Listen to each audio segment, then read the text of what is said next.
Bom dia a todos e todas, eu me chamo Suzy, eu faço doutorado em Filosofia na Universidade Federal de Santa Maria, faço parte do programa de pós-graduação em Filosofia dessa universidade, então eu também sou integrante do Laboratório de Filosofia da Memória da UFSM e sou estudante visitante do Centro de Filosofia da Memória da Universidade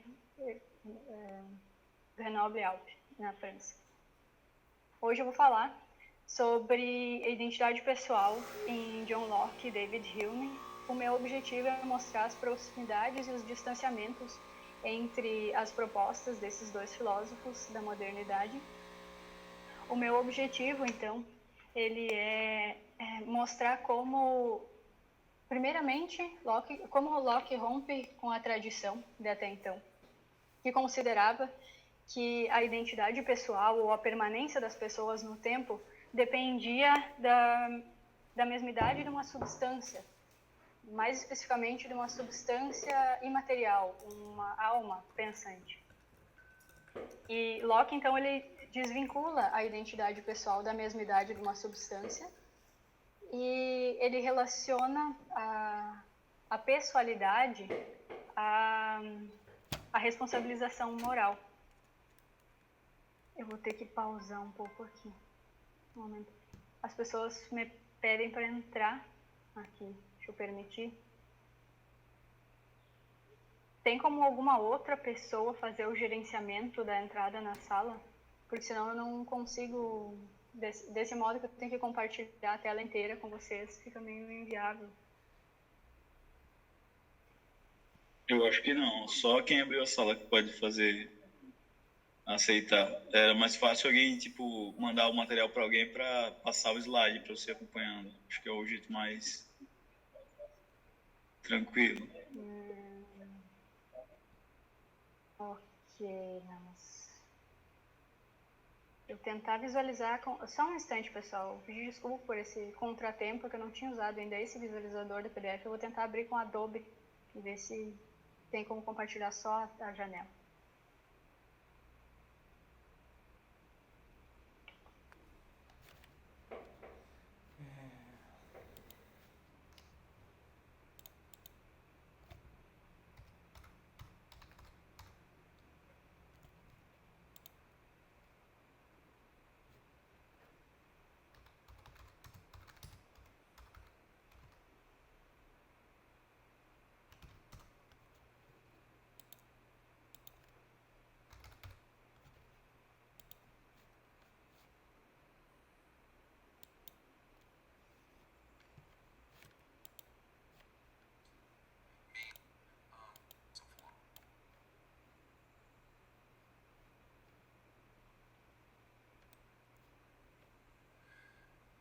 Again, and this lecture is called What is Truth?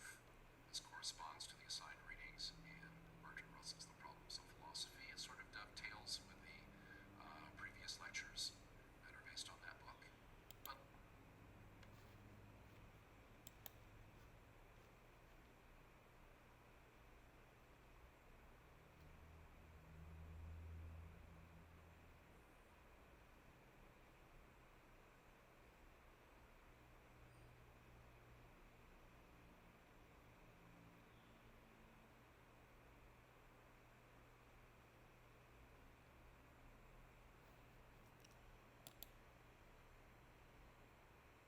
Vocês estão vendo agora a tela da minha apresentação? Tá dando para ver, sim. Ah, que ótimo, tá. Agora tá só a tela, então. Isso. Tá, ok. Retomando, então.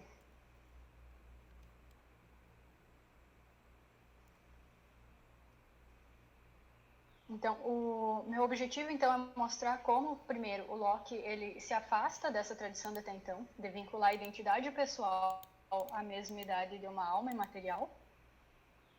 E como Hume, ele herda de Locke essa desvinculação da identidade pessoal da alma imaterial, mas ele extrai conclusões céticas.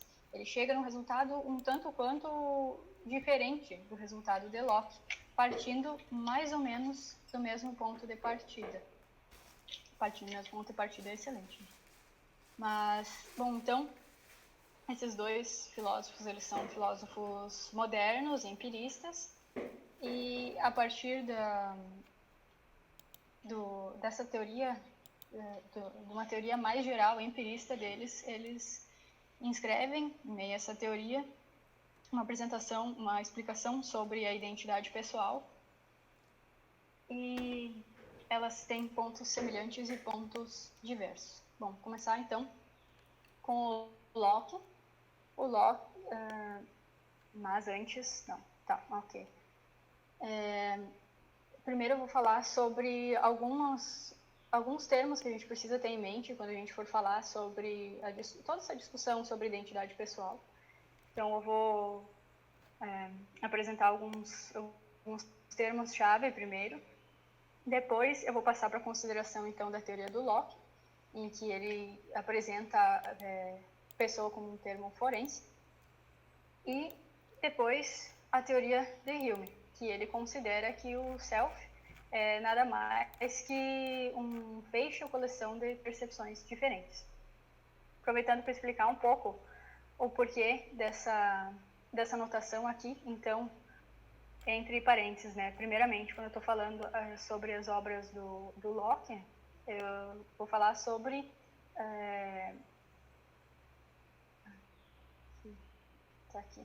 sobre o ensaio sobre o entendimento humano. Então, por isso, o E, ele se refere ao essay, ok? Então, aqui é o E do essay, Concerning Human Understanding. O primeiro número que vem depois da letra da obra indica qual é o livro da obra. O essay tem 4 livros, então esse capítulo que nos interessa, ele está no livro 2. E o segundo número que aparece, então, esse 27, ele corresponde ao número do capítulo desse livro. No caso, o capítulo 27 é o capítulo of Identity and Diversity, que ele foi adicionado na segunda edição do ensaio do Locke, em 1694, a primeira edição do livro de 1690.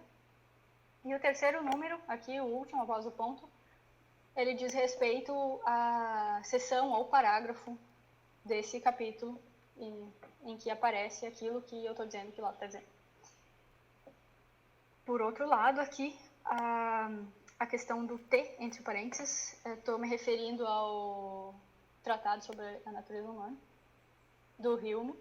Esse é um livro que ele é composto de... É uma obra que é composta de 3 livros. Né? O primeiro livro é sobre o entendimento, o segundo sobre as paixões ou emoções, e o terceiro é sobre a filosofia moral do Hume. Então, no caso, a parte que nos interessa aqui, ela fica no livro 1, que é sobre o entendimento. Na parte 4, esse segundo número é a parte do livro. O terceiro número é a seção do livro. Então, a seção 6 da parte 4 do livro 1 do tratado é a seção que Hume dedica especificamente ao tratamento da identidade pessoal. E ao passo que esse último número que aparece aqui é o número do parágrafo. Os parágrafos também são numerados. Ok. Então, primeiro, algumas distinções. Quando a gente fala sobre identidade, independentemente seja de identidade pessoal, o que for identidade, a gente pode falar de identidade numérica ou identidade qualitativa. O que é identidade numérica? A identidade numérica, ela diz respeito à mesma idade de um indivíduo. Né? Então, é o tipo de identidade que o indivíduo só pode guardar consigo mesmo. É uma definição bastante complicada de dar sem incorrer em circularidade, né? Mas é o que temos. Então, essa identidade numérica ela pode ser avaliada ao longo do tempo, ou seja, se se trata de um mesmo indivíduo num tempo T1, num tempo posterior T2, num tempo ainda posterior T3, e por aí vai. Nesse sentido, quando a gente está considerando identidade numérica em tempos diferentes, a gente está falando sobre identidade numérica diacrônica. Ou a gente também pode falar sobre a identidade numérica, ou a mesma idade de um indivíduo, considerado num mesmo tempo, no tempo T1. Nesse caso, a gente está falando sobre identidade numérica sincrônica. Para que isso interessa, né, no caso? se a gente fala sobre a identidade numérica diacrônica, a gente pode querer saber se a Suzy que está falando agora sobre identidade pessoal em Locke e Hume é a mesma Suzy que fez o mestrado no PPG de Filosofia do FSM sobre identidade pessoal em Hume. Ok. Só ao passo que quando a gente está falando sobre identidade numérica sincrônica, a gente pode querer saber se o mesmo indivíduo que está agora, por exemplo, falando, essas frases que eu estou falando agora, é o mesmo indivíduo que está pensando sobre como hoje está fazendo frio aqui. Então, num mesmo momento, né, no caso. Falar sobre identidade numérica é diferente de falar sobre identidade qualitativa. A identidade qualitativa é aquela identidade que ela pode ser guardada inclusive entre diferentes indivíduos, contanto que eles tenham características compartilhadas. Por exemplo, essa imagem que eu coloquei aqui para vocês, de duas ovelhinhas, a gente não vai dizer, por mais que elas tenham, que elas sejam muito semelhantes, a gente não vai dizer delas que se tratam da mesma ovelha. Cada uma delas vai ser uma mesma com relação a si mesma, mas entre elas são distintas. Elas são numericamente distintas. Então, elas podem até ser idênticas, elas podem ser iguais, mas elas não são a mesma, né? Nesse caso, elas compartilham identidade qualitativa em relação a essas características que elas têm em comum, né? Mas elas são numericamente distintas, seja considerada num tempo, seja considerada em tempos diferentes. Aqui, é claro, como a gente está observando esses dois indivíduos, a gente não tem dúvida quanto à identidade numérica de cada uma delas em relação a cada uma delas, e nem de que não se trata de um mesmo indivíduo ao mesmo tempo. Nós estamos vendo, são dois indivíduos. Ok, o problema todo surge quando a gente está vendo só um dos indivíduos. Então, a gente vai precisar de critérios de identidade numérica para saber se um indivíduo que a gente está vendo é a ovelha A, digamos, ou a ovelha B. Então, o problema metafísico da identidade pessoal, considerando essa distinção que a gente fez, ele diz respeito a qual tipo de identidade? Ele diz respeito à identidade numérica, né? Por quê? Porque a gente quer saber o que faz com que um indivíduo seja o mesmo indivíduo. Então, aqui a gente tem uma pergunta que ela é uma maneira de apresentar de maneira sintética o problema metafísico da identidade pessoal. Essa pergunta consiste no seguinte: o que faz com que o sujeito S, num tempo presente T2, seja um e o mesmo S num tempo anterior T1, ou um e o mesmo S num tempo futuro T3? Então, a gente pergunta por ser a gente está perguntando sobre a identidade sincrônica ou simplicidade. Quando a gente pergunta sobre se é o mesmo num tempo diferente, né? Obviamente, a gente está falando sobre identidade sincrônica. E aí a gente passa para a questão do Locke. O que o Locke ele vai dizer? A definição que o Locke dá bom, primeiro a gente tem que fazer uma observação com relação a uma coisa. O Locke vai dizer assim: tem muitas confusões em relação que diabos é uma mesma pessoa, quando é ou quando não é uma mesma pessoa. E aí que todas essas confusões sobre o problema da identidade pessoal, elas estão relacionadas, segundo Locke, ao problema da gente não delimitar do que a gente está falando quando a gente está buscando pela identidade dessa coisa qualquer que a gente está procurando identidade. E aí ele vai dizer que a gente primeiro precisa marcar do que é que a gente está falando, para então a gente poder estabelecer quais são os critérios para a identidade dessa coisa. Então, o que ele vai dizer? Ele vai dizer que muitas vezes termos como pessoa, substância, alma, homem, ser humano, eles são usados intercambiavelmente, ou eles são usados de maneira descuidada. E o que ele diz lá pelas tantas em algum momento? Ele diz, ok, na linguagem corriqueira a gente pode usar da maneira como a gente bem entende, né? A partir, claro, de convenções socialmente estabelecidas. Mas quando a gente está fazendo filosofia, a gente precisa ter um cuidado com a escolha dos termos e com a especificação de que esses termos estão designando. Do contrário, a gente pode estar falando sobre coisas diferentes e disputando, né? Quando na verdade a gente não deveria estar disputando. Obviamente, tá. Então, aqui nesse livro, né, no ensaio sobre o entendimento humano, na segunda edição do ensaio, ele acrescenta o capítulo 27. Esse capítulo não tinha na primeira edição. Então, o que ele vai falar lá? Ele vai falar sobre identidade em geral e diversidade, mas embora o título do capítulo seja sobre a identidade e a diversidade, ao fim e ao cabo, o tema mesmo desse capítulo é o problema da identidade pessoal. Então, o que ele diz para nós no parágrafo 9 desse capítulo? Ele diz que a pessoa, que o termo pessoa está por um ser pensante inteligente, que tem razão e reflexão, que pode considerar a si mesmo enquanto si mesmo a mesma coisa pensante em diferentes tempos e lugares. Esse aqui é a chave o que ele está delimitando que é pessoa, né? E ele vai dizer como é que então que é possível que esse ser pensante inteligente, com razão e reflexão, pode considerar a si mesmo enquanto si mesmo a mesma coisa pensante em diferentes tempos e lugares. Como? Ele diz ali, apenas pela consciência. Consciência que é inseparável do pensar. E que ele entende que é essencial a isso. Então, nessa parte e diversas outras partes também do mesmo capítulo, ele dá a entender que por consciência ele quer dizer algo como pensamento reflexivo ou estado mental de segunda ordem ou ainda uma espécie de sentido interno. Tem disputas sobre o que ele entende por consciência nesse caso. E aí, ele também diz que pessoa, como ele considera, é um nome para o self. Então, em qualquer lugar em que um homem encontre aquilo que chame de ele mesmo, nessa mesma situação, enfim, outra pode dizer que é a mesma pessoa. É um termo forense, porque pessoa é um termo forense, apropriando ações do seu mérito. Então, pertence apenas a agentes inteligentes, capazes de lei, felicidade, miséria. A gente vê aqui que o termo pessoa, ele é bastante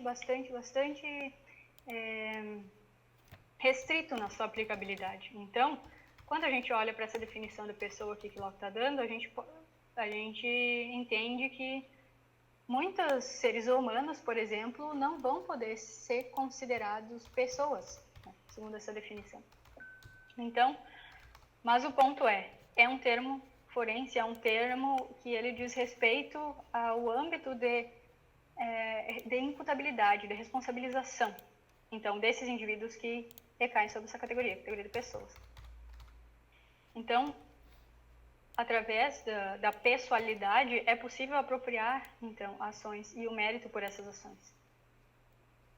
Então, aqui ele também fala que essa personalidade, ou essa pessoalidade, enfim, ela pode ser estendida além da existência presente, né? Além do self atual, além da pessoa atual, para aquilo que passou.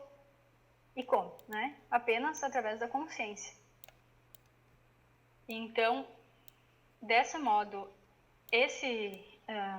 essa pessoa atual, no caso, que está existindo no momento presente, se torna preocupada e responsabilizável, né? Ela é imputável, ela atribui a si mesma ações passadas, sobre a mesma base e pela mesma razão que ela o faz no presente. A gente vê, então, aqui essa noção de pessoa, então, da identidade pessoal, que como ele diz aqui, que a identidade pessoal ela vai acontecer no momento que eu posso estender essa consciência presente, através da qual eu me aproprio das ações que eu estou realizando agora. Eu posso estender isso para ações passadas, né? Como é que eu faço isso? Lembrando, né? Então, eu posso agora pensar sobre as minhas vias de ação, levando em consideração as consequências dessa via de ação e sobre eu ser responsabilizado ou não no futuro. Né? Então, através do pensamento prospectivo, Essa é a construção da ideia de identidade pessoal no Locke. Com isso, como eu ia falar para vocês antes, ele está se distanciando, então, de uma tradição segundo a qual a pessoa, né, ou o eu, né, como a gente viu ali, Locke, ele entende que pessoa é o nome do eu, ou enfim, the same person, é o mesmo self. Aqui, o que a gente tinha antes, então, por exemplo, nas meditações do Descartes, a gente tem uma noção de que o eu é uma coisa pensante inextensa. Num certo sentido, a mente e o corpo, eles estão relacionados para Descartes, só que o meu corpo é algo que eu tenho, ao passo que eu mesmo sou a minha alma, sou uma coisa pensante, que é distinto do corpo, são existentes de naturezas distintas, inclusive. Uma coisa é uma coisa pensante, outra coisa é uma coisa extensa, elas têm propriedades definidoras diferentes, elas não podem consistir na mesma coisa.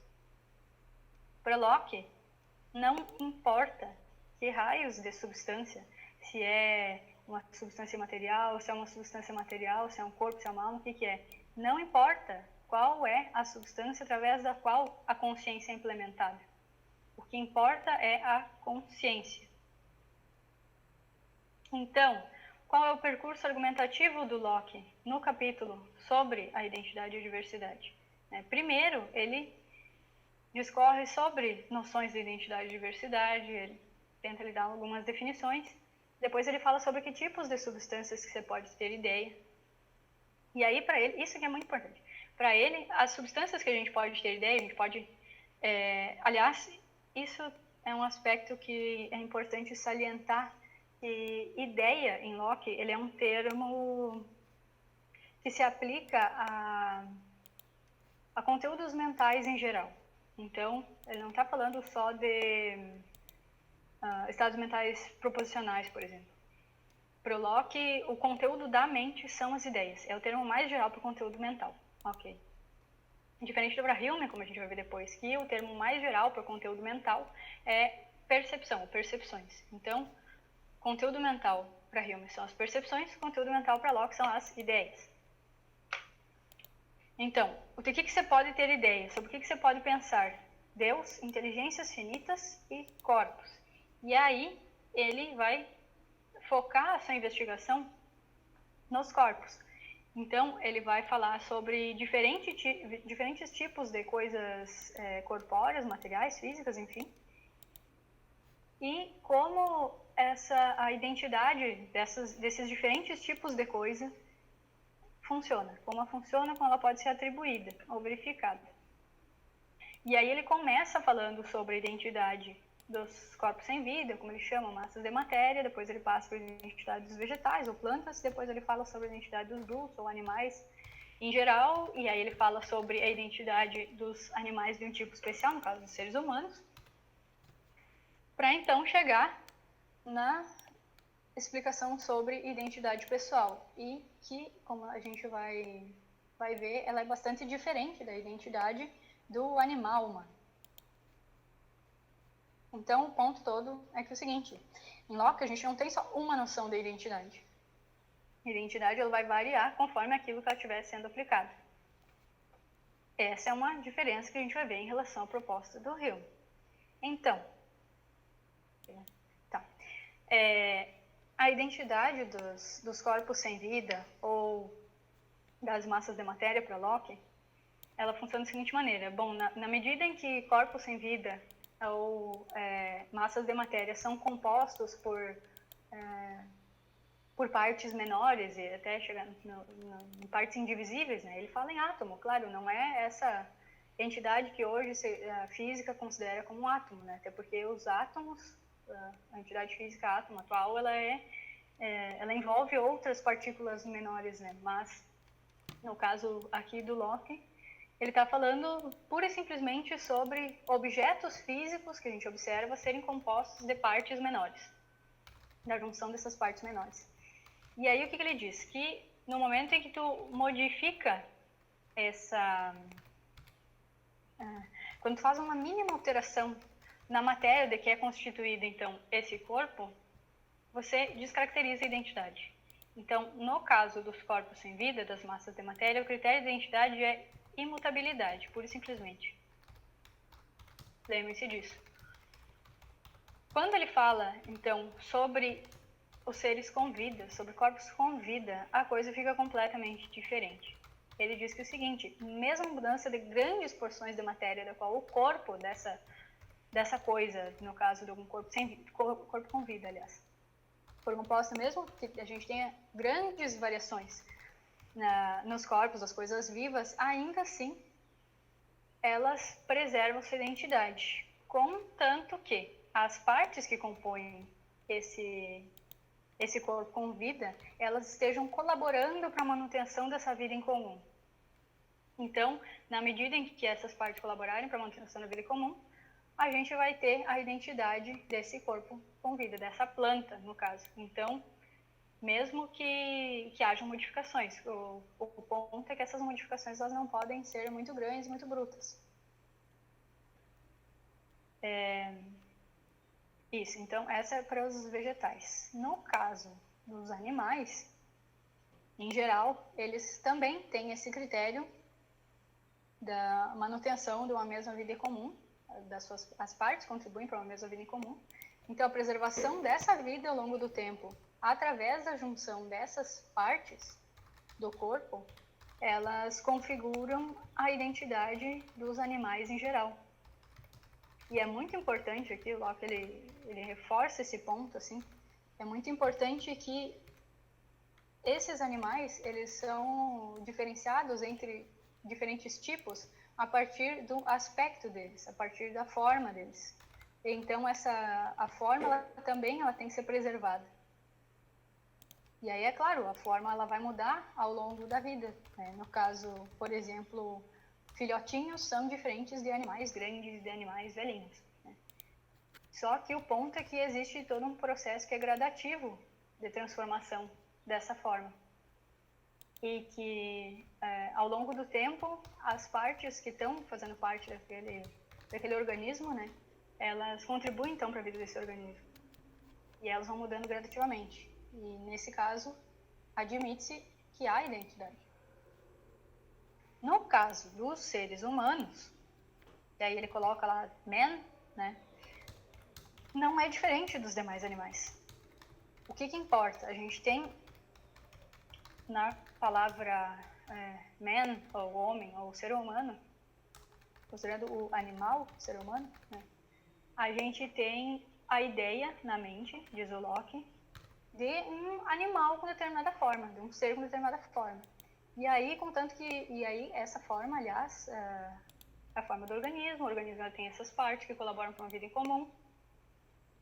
Na medida em que essas partes que colaboram para a vida em comum forem, aliás, na medida que diferentes partes colaborem para uma vida em comum ao longo de toda a vida desse indivíduo, então a gente tem a preservação da identidade desse ser humano.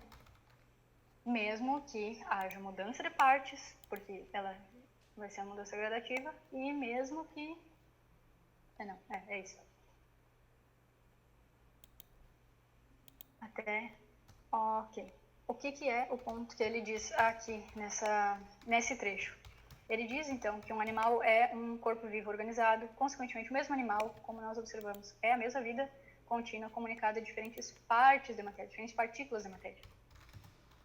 Como acontece que elas sucessivamente elas são unidas ao mesmo corpo vivo organizado. É uma noção, então, de organismo.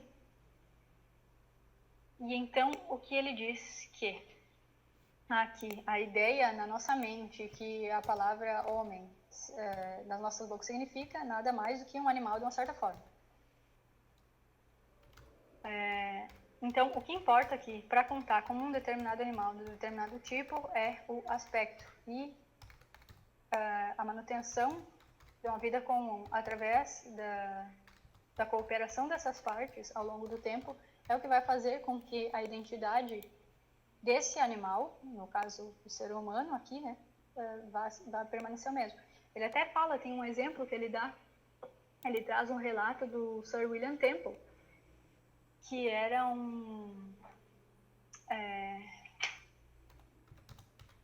Sir William Temple, ele escreve nas memórias dele, ele era correspondente inglês em Haia, na Holanda. Ele escreve sobre o encontro que ele teve com o príncipe Maurício de Nassau, que era o príncipe Maurício de Nassau. Ele era governador das colônias, da colônia holandesa no nordeste do Brasil, no século XVII, eu acho. E aí, o príncipe Maurício teria...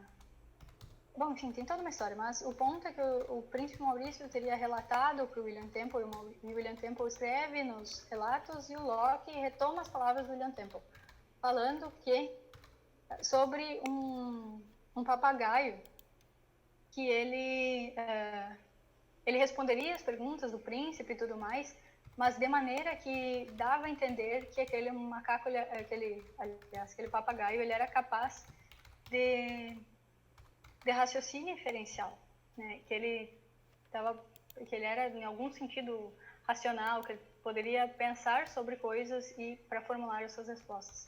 É como se o papagaio não estivesse simplesmente reproduzindo discursos alheios. E o ponto todo do Locke com a reprodução desse diálogo é falar que não importa se esse papagaio era ou não racional, mas admitindo a possibilidade, e também não importa para ele se essas pessoas achavam que ele era racional ou não. E ele também não se posiciona com relação a se elas achavam que era ou não. O ponto é que, mesmo que fosse considerada a possibilidade do papagaio ser racional, ter racionalidade, ainda assim ele era descrito no relato como um papagaio. Ele recebia o nome daquele animal. Estava se tratando de um animal, sendo descrito por outra pessoa, enfim. E a pessoa usava o termo papagaio. Não é a possibilidade daquele indivíduo ser racional que influencia mudar o nome do animal e chamá-lo de ser humano, por exemplo. Então, aí Locke vai dizer que não é a racionalidade que está em questão quando a gente está avaliando o que é um ser humano. Na verdade, o que ele fala, inclusive, é sobre quando a gente está considerando o que é um animal ou de determinado tipo, ou sobre a identidade do animal de determinado tipo, só o que você leva em consideração aqui, então, é a aparência, o aspecto, a forma. Não importam as capacidades desse indivíduo. Então, nesse sentido. Como ele também fala, que se um animal, ser humano, né, tiver menos capacidades intelectuais que um gato ou papagaio, ainda assim vai seguir sendo um ser humano, não importa. Ele não vai, e esse papagaio não vai receber um status superior, não vai receber um nome de um outro animal só por causa dessas capacidades. As capacidades não são levadas em consideração para denominação de animais de determinado tipo, nem para o estabelecimento de identidade desses animais ao longo do tempo. O que é bem diferente da concepção que a gente tinha visto sobre pessoa. Então, para Locke, ao passo que a identidade, um animal, ele é classificado, ele é definido em função da sua forma, da sua aparência, e a sua identidade, ela vai depender, então, da manutenção dessa aparência, dessa forma, através da colaboração de partes, né, para a manutenção dessa vida em comum ao longo do tempo. Já a noção de pessoa, ela é bem diferente. A noção de pessoa, ela vai depender, então, dessa questão, ela vai envolver a posse de determinadas capacidades.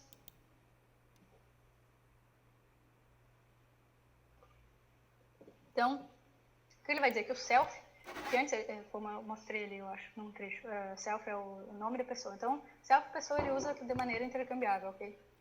Mas, o que ele diz? Que o self é essa coisa pensante e consciente. Assim, ó, qualquer que seja a substância feita de matéria espiritual ou material, ou seja simples, seja composta, não importa se a substância é espiritual, material, simples ou composta, não importa. Então, contanto que esse self ele seja essa coisa pensante, consciente, sensível ou consciente de prazer e dor, capaz de felicidade e miséria. E por isso, por ser capaz de felicidade e miséria, de sentir dor, sentir prazer, ela preocupa-se consigo mesma. na medida em que essa consciência pode ser estendida, né? Então, retrospectivamente, então, se eu, por exemplo, quando eu sinto hoje remorso por alguma coisa que eu fiz 10 anos atrás, por exemplo, então, nesse sentido, eu estou me sentindo miserável, né, agora, por uma coisa que aconteceu no passado comigo. Então, nesse sentido, pode-se dizer que se trata da mesma pessoa. Assim como eu posso pensar sobre punições ou recompensas que eu vou receber no futuro em função das coisas que eu estou fazendo agora. Então, aquilo, o que quer que seja, assim, que essa consciência desse pensamento presente pode juntar com si mesmo, constitui a mesma pessoa. E é um mesmo self com ele. E com nada mais. Então, atribui a esse mesmo self, né, as ações dessa coisa. E se apropria das ações dessa coisa, desse tempo passado, por exemplo. Tanto quanto essa consciência puder alcançar, né, as ações. E nada além disso. Então, se a consciência não é capaz, sendo estendida respectivamente, de abarcar determinadas ações, essas ações não vão ser apropriadas por essa pessoa atual. Locke ele também vai dizer que a identidade pessoal ela é fundada no direito, na justiça, por recompensa e punição, felicidade e miséria. Então, aqui, assim, por causa da identidade pessoal, então, que a pessoa está extremamente relacionada com a preocupação que a pessoa tem consigo mesma. Não importa qual é a substância que realiza, então, essa consciência, ou a qual está atrelada essa consciência. Por exemplo, ele dá o exemplo aqui do dedinho, né? Se a consciência, ela estivesse junto com o dedinho, quando eu cortasse o dedinho, seria o mesmo, esse dedinho, né, no caso, né? Ele ia ser o mesmo self que estava preocupado com o corpo inteiro de ontem, né, antes dele ter sido cortado do resto do corpo. E que ontem, né, o resto do corpo fazia parte desse self. E as ações, né, desse self, no caso, que consistia no dedinho, né, pós-cortado, caso ele preservasse a consciência em relação às ações passadas, essas ações seriam consideradas do dedo, né, desse self atual que está no dedo, no caso. Então, a identidade pessoal consiste, como diz Locke, não na identidade da substância, mas na identidade da consciência. Então, uma coisa que é bem importante, como eu falei alguns slides atrás, deixa eu ver, aqui, quando Locke ele fala sobre os tipos diferentes de substância do que você pode ter, ele fala sobre 3 tipos de substância. Ele fala sobre Deus, inteligências finitas e corpos. Ele não inclui aqui pessoa como um tipo diferente de substância. Então, isso é mais um indício de que não importa a substância mas a qual a pessoa é implementada. A pessoa ela depende de outros fatores, notadamente de questões morais, de apropriação de ações e de sentir-se afetado, né, pela apropriação de ações passadas, ações futuras. A gente tem uma versão diferente das coisas agora com o Hume.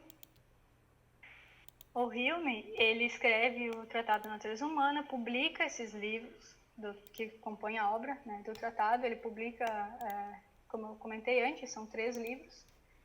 O primeiro livro sobre o entendimento, o segundo livro sobre as paixões, eles são publicados em 1739, e o terceiro livro sobre a filosofia moral do Hume é publicado em 1740. Então, a parte que nos interessa aqui, ela foi publicada em 1739 e está no livro 1. É uma das últimas seções do livro 1.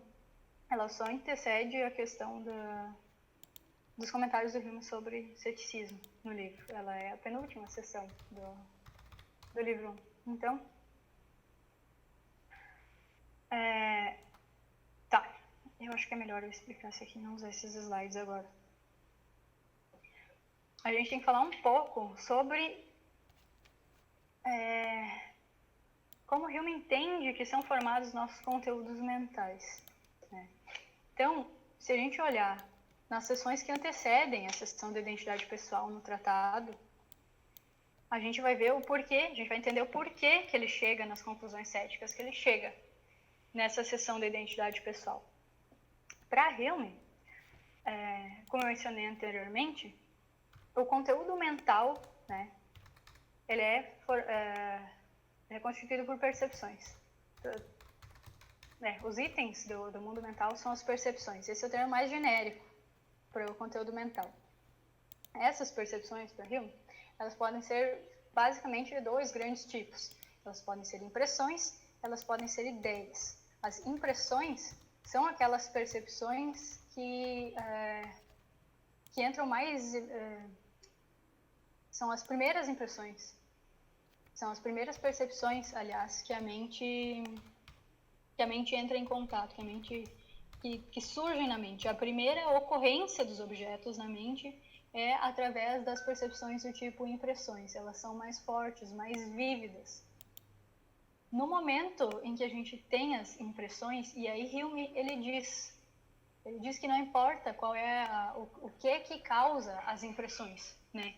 Ele é cético quanto a essas impressões elas serem causadas, por exemplo, por objetos que são como elas no mundo externo, né? Ou se são, por exemplo, uma simulação no computador. Claro, ele não teria a ideia de simulação no computador, né? Seria anacrônico. Mas o ponto é que ele fala que não importa a natureza última daquilo que causa essas primeiras percepções, né? As impressões. Porque, como ele diz que a gente só conhece as coisas, enfim, através das percepções, a gente tem uma limitação, a gente não tem como falar sobre o que está além daquilo, né? Então, qualquer tentativa de falar sobre a natureza última do que está além das percepções seria vão, né? Então, temos impressões. No momento que a gente tem essas impressões, a mente imediatamente ela faz uma cópia dessas impressões, né? E essa cópia de cada cópia de cada impressão é chamada de uma ideia simples. Alguns autores chamam isso, então, de princípio da cópia, na obra do Hume. Então, as ideias, né, elas são um tipo de percepção para o Hume. Formamos as ideias simples a partir das impressões. Ok, aí a gente tem ideias complexas, que elas são elaboradas pela combinação, pela associação dessas ideias mais simples. E a associação de ideias, ela é feita pela mente, ou como ele fala, pela imaginação. E ele diz que a imaginação ela tem a maior das liberdades para combinar essas ideias. Pode combinar da maneira que lhe aprouver. Por isso que a gente pode pensar, por exemplo, em coisas esdrúxulas que a gente nunca tenha vivenciado. Ele fala que a imaginação ela tem bastante liberdade ainda. Mas, embora ela tenha essa liberdade, existem certos princípios associativos, através dos quais essas ideias simples são combinadas em ideias complexas. E esses princípios associativos, os principais ao menos, são 3. O princípio de semelhança, o princípio de continuidade e o princípio de causa e efeito. Esses são princípios através dos quais a nossa imaginação associa ideias na mente, então, formando as ideias complexas. A gente associa, então, por exemplo, a gente associa ideias semelhantes, a gente associa ideias de coisas contíguas, a gente associa ideias de coisas entre as quais há uma relação de causa e efeito. Mas, no caso, a relação de causa e efeito de que ele fala, ela nada mais é do que inferida a partir da observação da conjunção constante entre determinados... Ele fala objetos, né? Mas vamos dizer que sejam eventos, determinados eventos. Vamos dizer o evento A, evento B. Eu observo que muitas vezes, né, eu observo o evento A seguido do evento B. Então, eu suponho que exista uma relação entre o evento A e o evento B, e que o evento A causa o evento B, que no caso seria o efeito do A. Então, através ele fala do hábito, mas nada mais é do que a observação constante, a observação da conjunção constante dessas ocorrências. Então, eu suponho que exista uma necessidade entre a ocorrência dessas coisas. Isso que é a causalidade para Hume, né? Claro, em termos bastante resumidos, né? Estou falando sobre isso tudo. Mas é isso. Então, esses princípios, através desses princípios, a gente associa a ideia simples, né? A nossa imaginação associa a ideia simples. Então, a gente pode ter um repertório maior, mais vasto, né, de ideias complexas a partir dessa recombinação da ideia simples. E aí, a gente tem que falar sobre outros dois princípios, o princípio da conceptibilidade e o princípio da separabilidade. E eles também são identificados no Tratado da Natureza Humana, muito embora Hume ele não denomina esses princípios. Esses são outros autores que falam dessa maneira, mas o ponto todo é que Hume ele vai falar que eu posso conceber certas coisas como sendo separadas, e coisas que eu posso conceber como sendo separadas, elas podem existir separadamente. E ele também diz que não existe relação necessária entre existências diferentes. Então, qual que é o ponto? O ponto é que é o seguinte, toda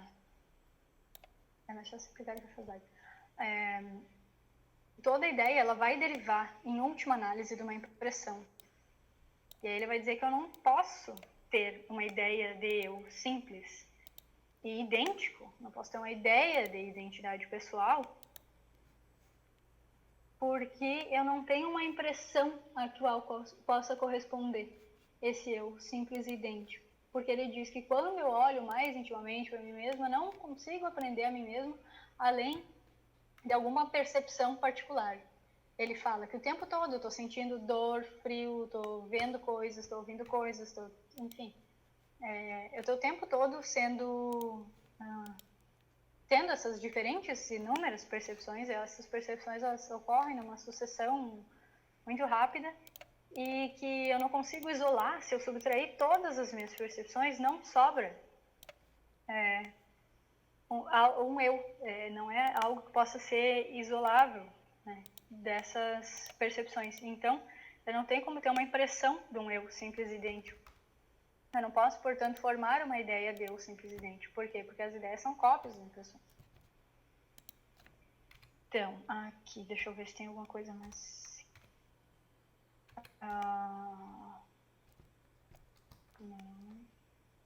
Não.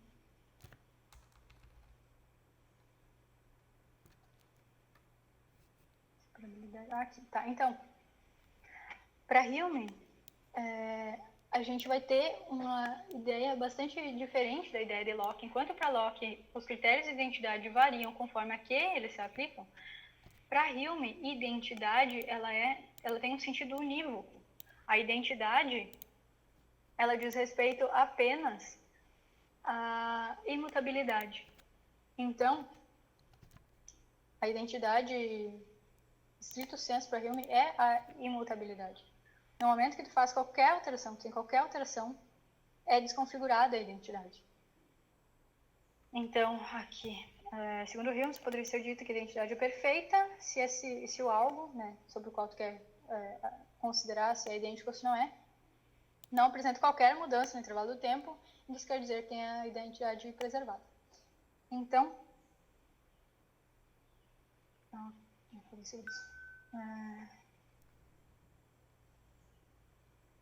isso, aqui, aquela parte que eu estava falando. Então, quando eu entro mais intimamente naquilo que denomino meu eu, sempre me deparo com uma ou outra percepção particular, calor ou frio, luz ou sombra, amor ou ódio, dor ou prazer. Nunca apreendo a mim mesmo no momento algum, sem uma percepção. E nunca consigo observar nada que não seja uma percepção. E não existe uma percepção de um eu simples e idêntico. Então, não pode ter uma ideia de eu simples e idêntico.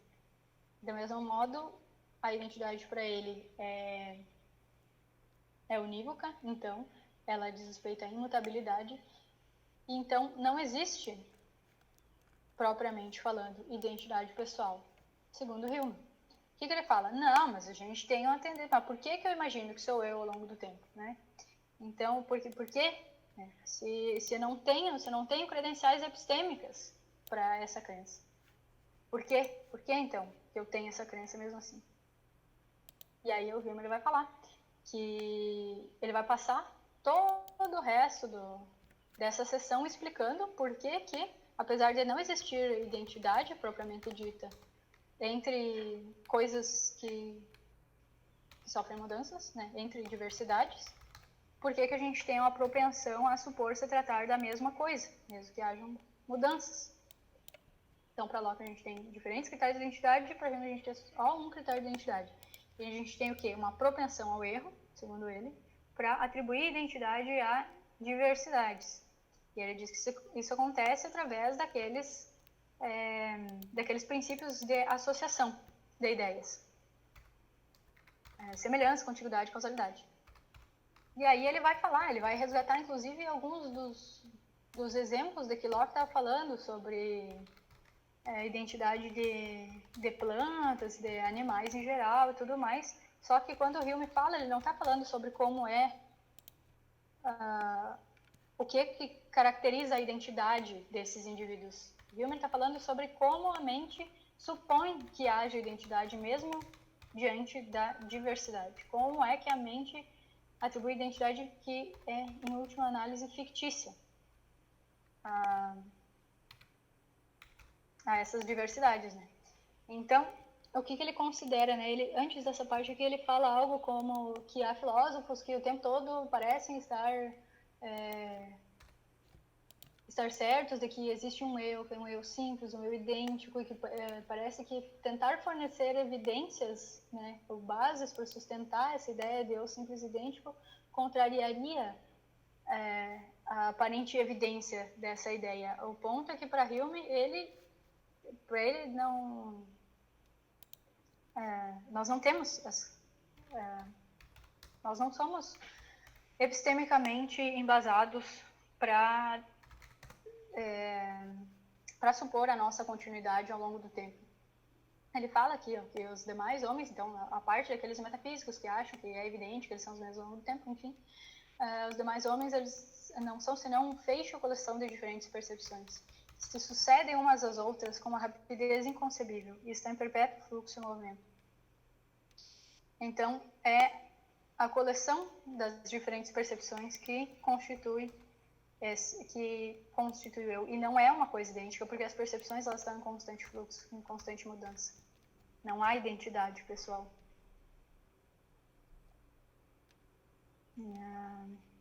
Ele dá o exemplo do teatro. Né? Então, ele fala que a mente é uma espécie de teatro, onde diversas percepções fazem sucessivamente sua aparição, passam, repassam, vai-se, e se misturam uma infinita variedade de posições e situações. Não existe simplicidade em um momento, não existe identidade ao longo de momentos diferentes. Mas nós temos essa propensão natural a imaginar essa simplicidade e identidade. Em alguns momentos ele fala propensão ao erro. E a identidade que ele fala, então, é uma identidade fictícia, não é identidade real. A identidade real, ela depende da imutabilidade. E aí ele fala, mas a comparação com o teatro não deve nos enganar. A mente é constituída unicamente pelas percepções sucessivas, e não temos a menor noção do lugar em que essas cenas são representadas ou do material de que esse lugar é composto. Então, é a mente como um teatro, mas sem o teatro. Bom, enfim. Deixa eu ver.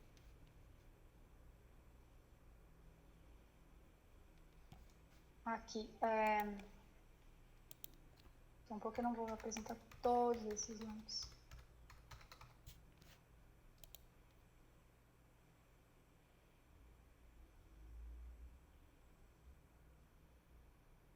Aqui.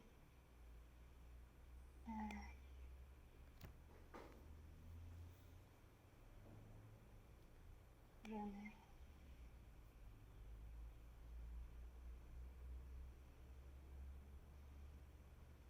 Isso. Então, qual que é o ponto principal aqui? Né? Penso, embora os dois filósofos sejam filósofos empiristas, eles defendem que todas as nossas ideias, elas derivam única e exclusivamente da experiência, e aí a experiência ela nos dá os materiais através dos quais, inclusive, a mente recombina os materiais mais básicos dados pela experiência e recombina esses materiais formando outros conteúdos mais complexos. Então, os dois filósofos eles têm esse ponto de partida que é comum. Outra coisa que é comum entre esses dois filósofos é que, a partir de Locke, então, não importa uma mesmidade de uma substância para a gente falar sobre identidade pessoal. Hume também vai falar, não importa a mesmidade de uma substância. O ponto é que, enquanto para Locke a gente vai ter diferentes... a gente vai ter diferentes critérios de identidade para diferentes coisas. Para Hume, a gente só tem um critério de identidade, que é o da imutabilidade, inalterabilidade, ou como quer que vocês queiram chamar. E que todas as nossas atribuições de identidade, fora as que há imutabilidade, então todas as outras atribuições de identidade são de identidade fictícia, são identidade que, ao fim e ao cabo, não é identidade, são diversidades. Então, um exemplo aqui, na questão das plantas, a cooperação das partes do organismo garante a identidade das plantas, ao passo que para Hume a cooperação das partes do organismo garante a facilidade da produção por parte da imaginação da identidade em um sentido impróprio. Então, não existe a identidade nesse caso para Hume, existe a atribuição da identidade fictícia. A coisa, isso não é diferente com relação a pessoas. E é basicamente isso que eu tinha para dizer a vocês.